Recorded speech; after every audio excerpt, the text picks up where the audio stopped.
put her in one of the cars and are standing talking to each other. We can hear them saying that she got combative, threw stuff which hit a cop and tried hitting one of them. They cart her off and tell us themselves she is being arrested and ask if we want to press charges. Since she didn't do anything to us, we said no. The cops left and we cleaned up the mess in the living room and then hung out with Mark to make sure he was okay. Update. Heather was released the next day with a preliminary hearing set for last Thursday. We obviously spent so much time talking about what had happened. Mark said he was going to break up with Heather and spent that whole first week saying that.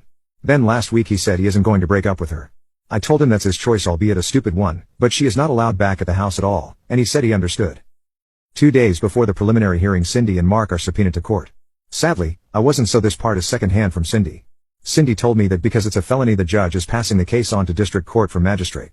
I guess the DA went up to Cindy and Mark and said they could offer Heather a plea deal where she would basically be on probation with mandated therapy and mandated AA. Now whether the district judge accepts that is anyone's guess. I talked with Mark that night after I got off work and he said they had a long talk after that and are staying together but won't be attached at the hip. Mark also said Heather doesn't remember anything after we stopped hanging out. He has spent every day since then with her, but that's his thing, so I don't really care. Cindy and I were out of town this past weekend and we noticed on our doorbell camera that her car was magically gone at the same time Mark's was gone. I confronted him and he insisted she never went inside, and our doorbell doesn't show she went in.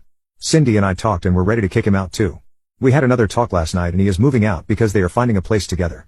We also told Mark we wanted an apology even if Heather didn't think she deserved it.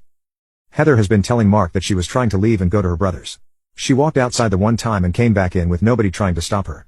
She also said that I started a confrontation with her and that's why she went off the rails. I called BS because why would we try to stop her from leaving unless it was in a car, and we also asked how she knows this if she was supposedly so blackout that she doesn't remember anything. Mark claims he doesn't remember anything until after the cops left. Which is not true because we talked about what happened multiple times over the days after this occurred. He's just being an idiot and we won't be dealing with it anymore. Either way, both are moving out. Heather isn't allowed back except to get her stuff, and we will have an officer there when she is there.